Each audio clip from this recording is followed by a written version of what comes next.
Jurijs Sokolovs pēc spēles tukumā, treneri, tavs komentārs. Labvakar. Nu, protams, ļoti priecīgi ar to, ka uzvarējām šodien.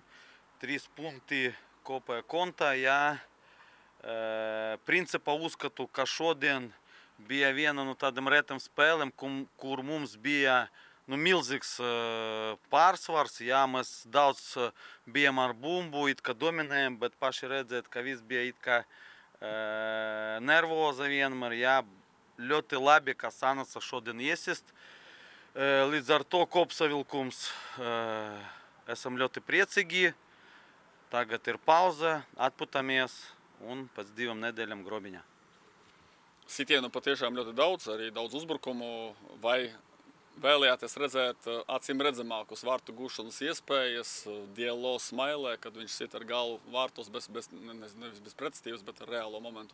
Viennozīmīgi, jā. Un šeit mums laikam jāpastrādā tieši varbūt šajās 2 nedēļas, jo piekritu, ka izveidojam ļoti daudz tādus piegājienus, uzbrukumus, kur nepieciešams bija tas saucamais finishings. Šajā komponentā mēs šodien nebijām tik labi. Vai neapsverot iespēju ātrāk pāriet uz 4-4-2 ar tīriem 2 uzbrucējiem, Lizunovs, Dielo? Bija tāda doba, bet principā, kā izskaties gan Valī, gan arī Saidi, jā, mums apmierina, jā, mēs negribējam, teiksim tā, traucēt viņam sastarpējām sadarbībām. Tas ir pirmam kārtam, otrkārt Valera nav gatavs spēlēt pagaidām tik daudz minūtes, jā, jo bija savainots. Principā tie 10 vai cik 12 minūtes, kurus viņš nospēlē, arī apmierināti. Par 11 metru sodstienu gan piešķirto jums par labu, gan nepiešķirto pret Samoilovu. Tur bija vēl pirmajā puslaikā viena epizode. Vai varat justies laimīgi, ka visas tās jautājuma zīmes pavērsās jums par labu? Jūs zināt, mēs vispār nekomentējam tiesneša lēmumus, un es jums neko nepaskaidrošu.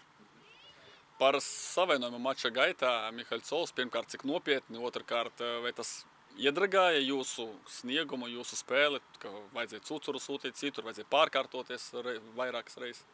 Pagaidām izskatās nav patikami. Glebam smagi izdarīt soliņu, jā, skatāmies, kas būs. Jā, viņš ir izsaukts uz U21 izlasē, varbūt šeit daktori kaut ko pamēģināt izdarīt, skatāmies. Ja mēs runājam par pārkārtošanu, uzreiz bija galva plāns. Principā cucurs tāds cilvēks, kurš var nospēlēt gan aizsardzība māla, gan kā pussargs, teiksim tā, kā vingers. Principā mums tāds plāns bija. Ļoti nepatikami zaudēt Glebu, protams, bet ko dara, dažreiz futbola savainojumi ir daļa no dzīve. Pie savainojuma tēmas Edgars Ivanovs šodien ārpus pieteikuma, cik nopietnas ir viņa savainojums? Es domāju, ka viņš spēlē ar grobiņu spēles, jā. Viņam neliels savainojums, mēs domājam paņemt viņu šodien vai ne.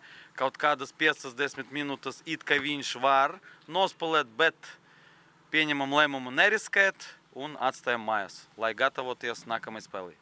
Un Jevgeņijs Miņins, pat laikam neprasīšu par 11 metru sodstienu, bet tieši par to, kā viņš spēlē šajā pozīcijā, laikam pat sanāk aizvietojot Edgaru Ivanovu, cita plāna spēlētājs, kurš var iesākt uzbrukumus, vai patīk labāk, kā viņš spēlē vidū vai flangā?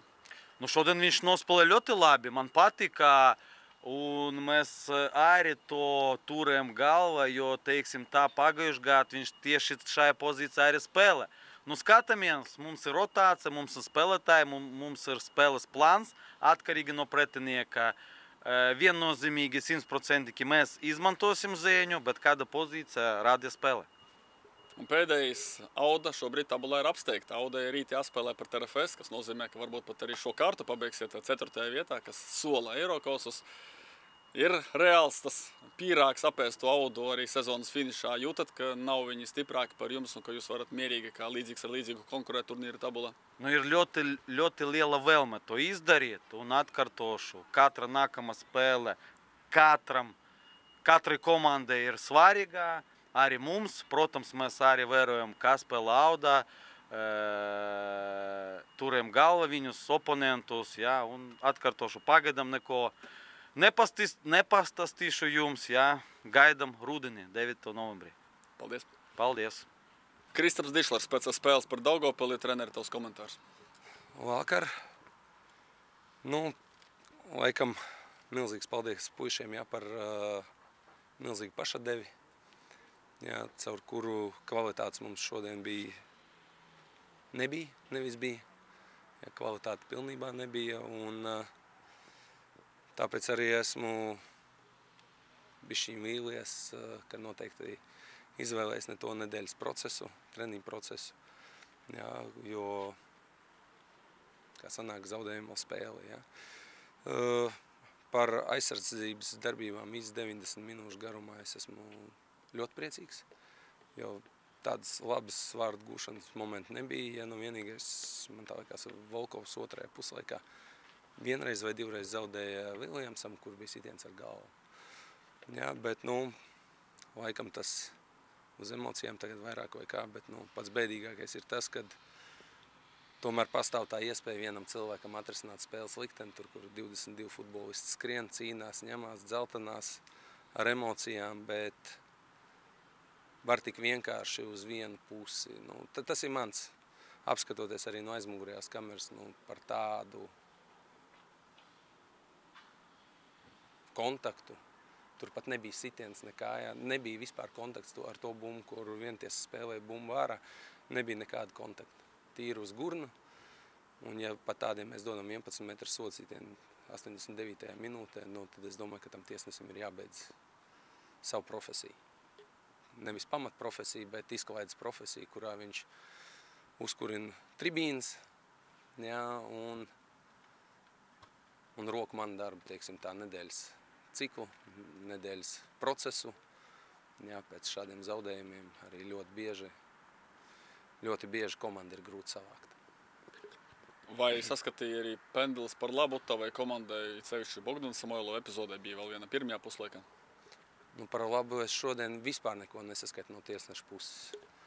To es godīgi pasaku, jo tiešām man tāda sajūta, ka viss bija 90/10%, teiksim tā, kur viņam bija jāpieņem lēmumi, bija viss uz mūsu pusi, arī ātrās kartiņas 3 mums vispār nesaprotams par turēšanu, dzeltenu kartiņu, laukumu vidū, un tas ir izsmiekls, man tā liekas, ka viņš spēlē netiek līdzi. Un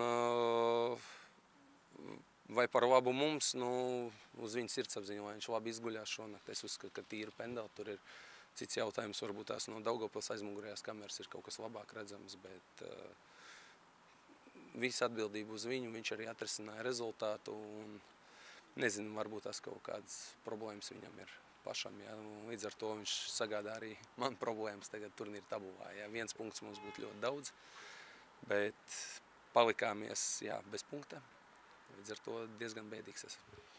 Atmetot tiesāšanas tēmu, pretiniekam tomēr gandrīz 30 sitieni, kas ir ļoti daudz, bet te pašā laikā es saprotu, kāpēc tu esi priecīgs par aizsardzības darbību, jo netik daudz acīm redzamu iespēju Daugavpils komandai izdarīt sitienu. Bet par šo spiedienu, par to, ka Daugavpils vairāk ar bumbu, vairāk jūsu zonā uzturējās, kur tu saskatīji problēmu? Bumbas kontroli, uzsākšana, paturēt bumbu ilgāk vai pielaižat par to bez presinga, kur bija tās problēmas meklējums? Viss, teiksim tā, kad izdevās pēc plāna, jo nebija mērķis ar augstu presingu spēlēt šodien. Jā, bet, nu, pirmais noteikti, kas ir jāuzsver, nu, tādu Daugavpilu es par šiem 4 gadiem Tukumā neesmu redzējis.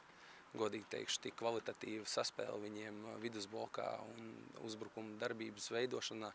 Viss jau apstājās pie 16 metru līnijas viņiem, tur arī nekas nebija.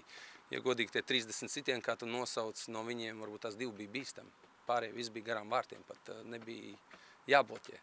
Ja es nemaldos, kaut kāds 2-3 mēs nobloķējam, kas mums zem līdz vārtiem neaizlidoja, un pārējie viss bija pāri vai garām. Tā kā tur stūriņa seivs viens bija no, es neatminos, no 16 metriem, ko viņš pat noķēra Mironu rokās, teiksim tā, jā, nu tas nav sitiens, tas nav moments. Priekš manis, bet es saku tiešām tik labu Daugavpili es šogad nebija redzējis, arī Daugavpilī, un Tukumā es noteikti, kad arī nebija gaidījis, ka viņi varēs uz zaļā laukuma tik kvalitatīvi. Fantastiski šodien viņi rādīja. pieminēja bloķētās bumbas, šodien rezervē Mihu Biju un Kristers Volkovs kā centra aizsargs. Paskaidro šeit to izmaiņu iemeslus. Nu, iemesls ir vienkārši rotācija. Oskars nākošo spēli pret savu komandu pret Liepāju nevar spēlēt, tāpēc Volkovs ir diezgan nosēdējis, teiksim tā, ja nav spēlējis, un tad dabūja mikrotraumu pēc Rīgas FC. Līdz ar to bija jādod iespēja, kuru viņš izmantoja, izņemot divas tās epizodes, kas man nepatikās. Un līdz ar to, es domāju, par Liepāju viņš būs gatavs mājās savā dzimtenē aizvadīt labu kvalitatīvu spēli. Tagad arī pastāstīja, kā veicās ar Ingara Pūļa aizvietošanu, jo mača gaitā daudz variantu, sāka Kurokava, ne ar ko neizcēlās, tad trauma, tad Dusolīvu ielika, kurš, man liekas, arī rāvās tomēr vairāk uz savu iemīļoto flangu, un tad beigās atkal jau kārtējs variants ar Helviju Jokstu Smailē. Kādi bija šie meklējumi un kā tu redzi to gala rezultātu? Nu, noteikti jau, kad tik smagā spēlē, kad nekas tev pilnībā neizdodas, otrās bumbas tu nevar savākt. Jā, un arī nevarējām uzvarēt viņa mazos aizsargs, teiksim, tā Cucuru. Jā, un Gais divcīņās. Līdz ar to bija tas mērķis laist Helviju. Bet piespiedu maiņa bija, jā, Kurokaus vietā bija jālaiž Ķirš. Jā, nu, varbūt tās aizvadīja normālu spēli, jā, es neteikšu, ka es esmu priecīgs. Jā, jo tomēr pēdējā minūtē viņš varēja atrisināt rezultātu, jā, pēc diagonālās piespēles nesaprotam darbību. Nu, tā kā variants bija pārkārtoties varbūt tas uz 4-4-2 ar diviem un pāriet uz pusargiem, bet nolēmām pieturēties pie šī varianta, jo neizslēdzām variantu arī pret Liepāju šādu spēlēt, bet tajā būs jādomā, vai spēlēsim vai mainīsim kaut ko. Tāpat šīs preses konferences laikā tu pieminēji to nedēļas procesu, ka varbūt nebija līdz galam viss pareizi.